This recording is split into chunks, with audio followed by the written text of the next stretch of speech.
Imagine you get that call that your son's gone missing, Oh. and he's just a teenager. Yeah. The hours turn into days. The days turn into weeks, weeks into months. Right. And you still have no answers. Not knowing. That's what happened to the family of Craig Frier back in 2004. Yeah. And that's what we're going to be looking at today. Yeah. A case with lots of twists and turns. Absolutely. And really no answers. A lot of unanswered questions. And I think one of the things that's so striking about this case is that it all seems so ordinary in the beginning. Right. You know, it's June 27th, 2004, a Sunday, just a normal Summer day in Glenville, New York. Right. And Craig's 17 years old, tells his mom he's going to his part-time job at Price Chopper, drives off, and is never seen again.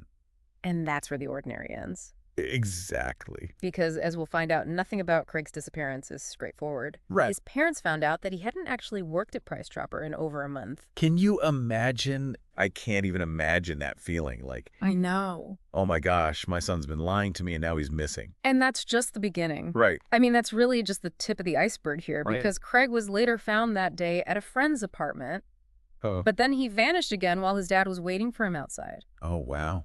It's like he deliberately slipped away. Yeah. It's like he's playing a game of hide and seek, but the stakes are way too high. Absolutely. And then you've got conflicting accounts of what he was even wearing when he was last seen. Exactly. The official police report says a short sleeve shirt. Right. But then you've got these 3 middle school boys who claim that they saw him later that day. Yeah.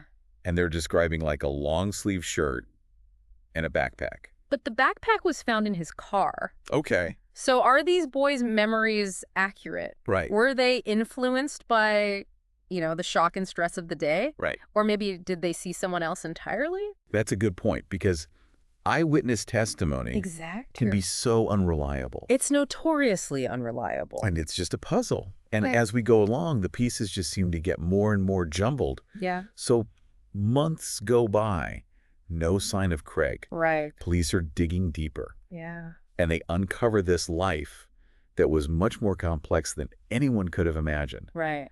Craig was juggling multiple girlfriends. Yeah. Secretly selling marijuana, and maybe even struggling with depression. That's a lot for a 17-year-old kid. It is. And it really forces us to look at what are the hidden struggles that teenagers are going through. We see the surface, but we don't always see what's bubbling underneath. Right. All that anxiety and pressure and sometimes despair. And those hidden currents might actually hold the key to figuring this out. Exactly. Was he leading a double life? Was there something or someone that he was trying to get away from? And then you've got the fact that his wallet was discovered with a friend. Ah. And this friend claims that he found it after they'd smoked weed together, but he kept it hidden for months. Why? Right. Why? Was it just a teenage kid trying not to get in trouble? Or is there more to it? Exactly. Was he trying to protect Craig? Or was he trying to protect himself? It really makes you think about the dynamics of his social circle. Right. Were there secrets? Were there rivalries? Were there threats that we don't know about? And then on top of all of that, there's this woman who overhears this really disturbing phone call that Craig made the day before he disappeared. Oh, wow. And she says that he sounded so angry and he was saying something like, what? I can't believe you would do this to me now. Who is he talking to? Right. What are they going to do to him? Yeah, was it related to his drug dealing? Right. Was it a girlfriend? Or was it something else entirely? So we're left with this young man who it seems like is on the edge. Right. Caught in this web of secrets and lies, and then he vanishes. And initially, police thought maybe it was an accidental death. Right. Perhaps connected to the drug dealing. Right. But as time passed and the investigation went deeper, they started to consider other things. Like what? Foul play. Okay. Maybe even suicide. Wow. But there's no concrete evidence that points to any one theory. So it's a real mystery. It is a mystery. We'll have to dig deeper into this. Yeah. Every time investigators thought they were getting close, something else would pop up. Another twist, another dead end. Yeah.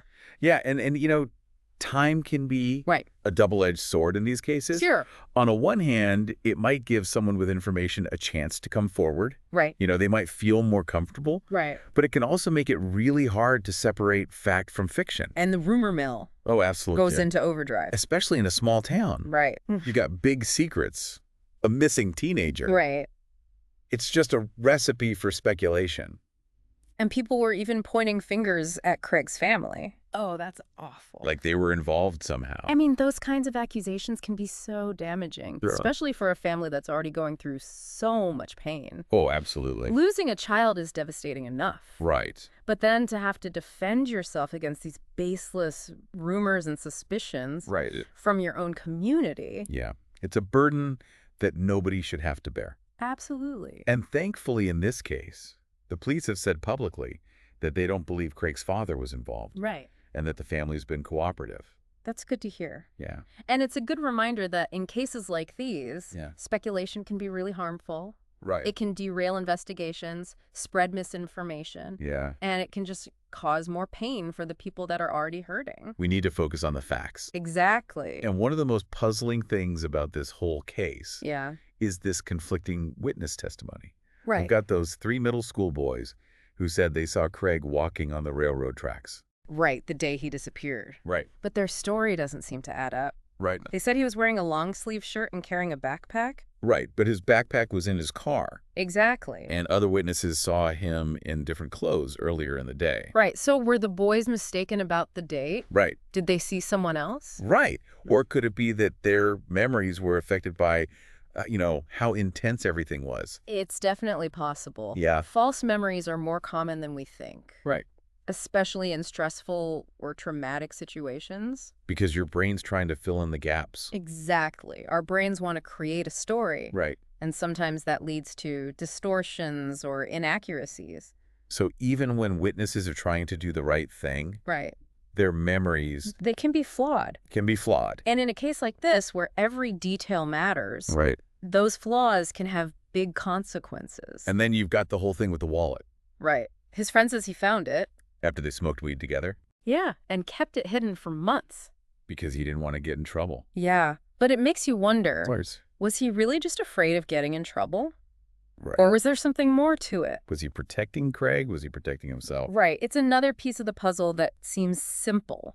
Right. But when you look closer, it gets more complicated. And that seems to be the pattern in this whole case. It does, doesn't it? Yeah, just when you think you've got something figured out, there's this new layer. Right. It's like peeling back layers of an onion. It's a good analogy. You get closer to the truth. Right.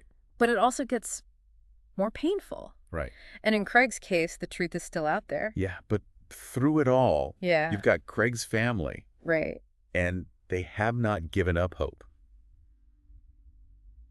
It's amazing. That's what I find so inspiring about this. It really is. Even with all this heartbreak and uncertainty. Yeah. They just keep searching for answers. They're fighting for Craig. Yeah, they are. Keeping his memory alive. It's really a testament to the power of hope.